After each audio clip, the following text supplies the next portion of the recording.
Bonjour à tous, Péric Bénard, associé de Data Team, une société que je vais vous présenter très brièvement. On va innover aujourd'hui, on est le 9 avril, donc on va parler un petit peu des actualités en cours. On va innover chez Data Team puisque c'est la première fois qu'on tente de faire une animation vidéo comme celle-ci. On va tenter de faire quelque chose de très didactique en un temps relativement court. Je vous présente très rapidement Data Team. Pour ceux qui ne connaîtraient pas, donc nous sommes une entreprise, une société qui accompagne des TPE et des PME, particulièrement des PME en Pays de Loire et Bretagne, depuis Laval et Rennes, dans la sécurisation et le développement de la performance économique.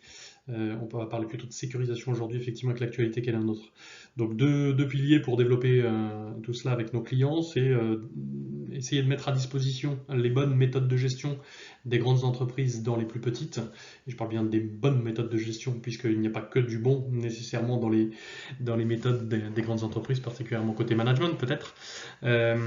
Donc basé sur deux fondamentaux précis pour nous, très importants, donc que sont les outils de gestion, c'est-à-dire l'exploitation grosso modo des données disponibles dans les systèmes d'information pour mettre en place des indicateurs de performance et des tableaux de bord de pilotage.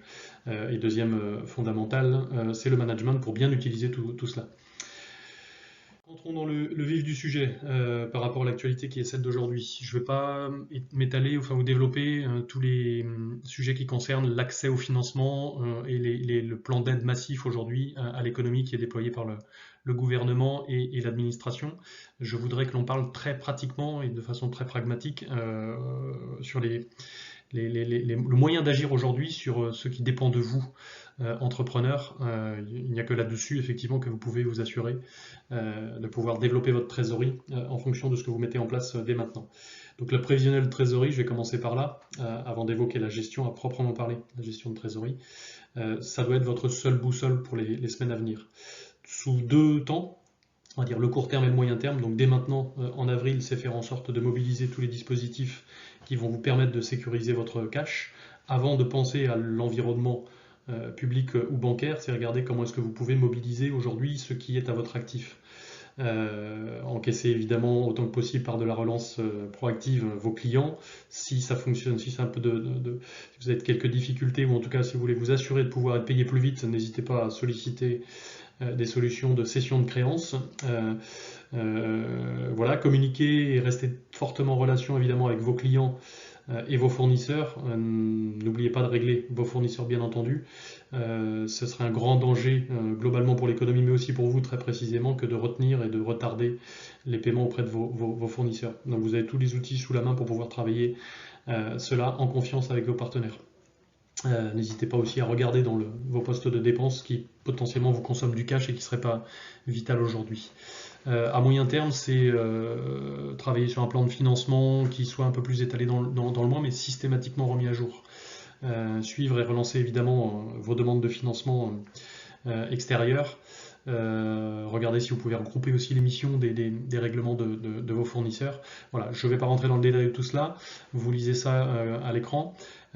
Travailler effectivement sur un prévisionnel de trésorerie qui est un impératif aujourd'hui à avoir, hein, particulièrement si vous sollicitez des financements à l'extérieur. Donc prévu de trésorerie qui doit être simple, très explicite pour aider encore une fois les décideurs internes de votre entreprise ou ceux qui décideront de vous accompagner en termes de financement. Facile à mettre à jour parce que vous aurez systématiquement besoin de les mettre à jour pour prendre les bonnes décisions. Cette petite image très rapidement, avant de basculer sur la gestion opérationnelle de la trésorerie. Ce petit bonhomme, a priori, va réussir à sauter le gouffre qui est présent sous ses pieds. Simplement un petit point de vigilance, effectivement, aujourd'hui tout ce qui est sollicité en termes de dispositifs ou d'offres de prêt aidés, ça n'est que reculer pour effectivement se permettre de bien passer et sauter ce gouffre. Mais ayez conscience que ça n'est que du report d'échéance ou des ajouts de nouvelles échéances si vous tirez sur des financements extérieurs. Gérer sa trésorerie.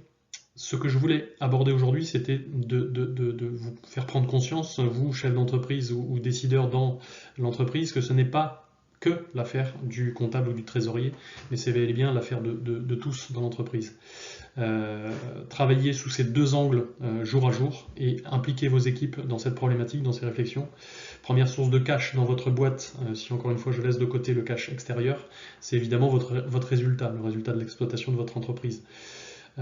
Comptablement, vous lisez le résultat global de la boîte. Ce qui est important aujourd'hui, c'est de bien comprendre, de découper ce grand ensemble en plusieurs sous-ensembles pour lire précisément lesquels de vos activités, lesquels de vos produits, lesquels de vos clients contribuent à produire du résultat et lesquels consomment du résultat. Vous avez forcément des activités, des marchés un peu plus tendus, des chantiers difficiles, des lignes produits qui vous coûtent a priori cher et que vous avez du mal à valoriser.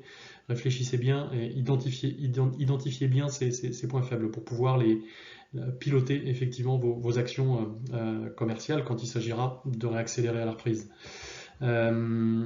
Donc optimisez bien entendu les dépenses variables. Ce que j'évoque là simplement, ça semble être logique, mais vous avez à disposition une mine d'informations dans votre système d'information concernant ce niveau de détail que vous devez absolument aller chercher, c'est-à-dire connaître précisément vos coûts de revient, les coûts de revient de chaque service ou produit que vous vendez, et pour pouvoir mettre en face, ce qui est beaucoup plus facile, les prix facturés aux clients.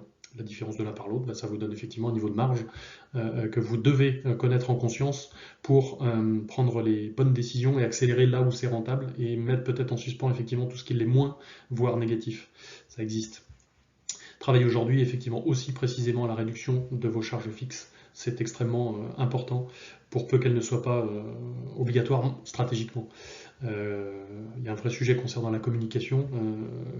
N'abandonnez pas la communication, en tout cas préparez dès aujourd'hui celle que vous pourrez faire au moment de la reprise, puisque tout le monde redémarrera a priori en même temps, et ceux qui sortiront du lot seront ceux qui affichent effectivement une certaine confiance sur le marché, et ça passe aussi par un minimum de communication. Le deuxième axe, si votre entreprise est rentable, il faut aussi s'assurer que le cash circule et tourne bien. Et ça, ici, c'est maîtriser ce que l'on appelle le besoin en fonds de roulement, qui est très concrètement très pratique. Vous pouvez décliner sur chacune de ces lignes des actions très opérationnelles pour réduire et optimiser l'ensemble de vos processus. Je m'arrête simplement sur le processus client, par exemple, de la commande jusqu'à l'encaissement. Vous devez comprendre effectivement comment se passe le flux et combien de jours se déroulent entre chaque opération. Le BFR, ce n'est pas que le délai qui court entre l'émission de la facture qui s'inscrit dans votre compta et l'encaissement. Avant l'émission de la facture, il y a peu d'entreprises aujourd'hui, dans les TPE et PME en particulier, qui mesurent le temps qui se passe de la commande jusqu'à la facture. Et là, il y a des mines de cash, sincèrement, à aller trouver. Prenez conscience qu'en miroir, tout ce qui concerne vos fournisseurs et vos salariés, les salariés en particulier, sont payés cash à la fin du mois. La trésorerie est sortie. Si vous stockez, et bien entendu, le stock ne fait que vous n'émettez pas encore de facture. Et donc, s'il n'y a pas de facture, il n'y a pas d'encaissement. Donc, sur chacun de ces processus, regardez, lisez bien, ayez conscience du temps qui passe sur chacune des étapes. Les maîtres mots pour les jours à venir, ce sont des réflexions effectivement que l'on peut partager avec vous. C'est travailler en anticipation systématiquement, c'est à ça que sert tout ce qui concerne la démarche de prévision. Vous lisez ici la prévision de trésorerie qui est en fin de course. Absolument, la trésorerie, c'est pas un moyen, c'est une conséquence de tout ce que vous faites opérationnellement tous les jours. Donc travaillez sur votre plan de continuité, ou votre plan de reprise d'activité, pardon, le PRA plutôt que le PCA. Le PCA est censé déjà être activé chez vous. Travaillez sur vos prévisions de vente pour ensuite faire une planification industrielle et commerciale au cordeau pour vous assurer d'être là au bon moment quand vos clients auront besoin de vous. Travailler avec agilité, aujourd'hui c'est ce que fait l'administration, le gouvernement, soulager effectivement les décideurs et les entrepreneurs pour accélérer les processus de décision. Tant pis si vous devez prendre des décisions parfois effectivement en tirant tout droit sans respecter les procédures que vous êtes astreint de suivre. Le réalisme, je ne veux pas m'arrêter là-dessus, soyez prudent bien entendu, mais réaliste. C'est seulement par cela que vous oserez prendre des décisions qui sont parfois difficiles évidemment à prendre. Et enfin, transparence et clarté vont ensemble, c'est-à-dire transparence avec vos équipes en interne, engagez-les bien entendu dans cette démarche, il faut absolument qu'ils puissent tous vous suivre, soyez transparents avec les indicateurs qui les concernent, construisez-les avec eux, mobilisez-les. Et la clarté des messages est un impératif pour vos partenaires aussi. Soulager votre conseiller client par exemple en banque si vous sollicitez des financements, il mettra en haut de la pile un dossier qui sera clairement, et complet bien sûr, mais clairement établi dans les mots, dans les tableaux de bord financiers simples des indicateurs métiers qui lui parleront. Il passera votre dossier en priorité à l'étape du comité d'engagement. Voilà, restons positifs dans cette période assez compliquée. C'est par la confiance mutuelle réciproque que l'on réussira effectivement à assurer une bonne reprise d'activité pour pas les plus costauds nécessairement, mais en tout cas pour ceux qui seront le mieux préparés. Et n'hésitez pas à nous solliciter si vous avez besoin de nos services pour vous aider dans cette démarche. À très bientôt, au revoir.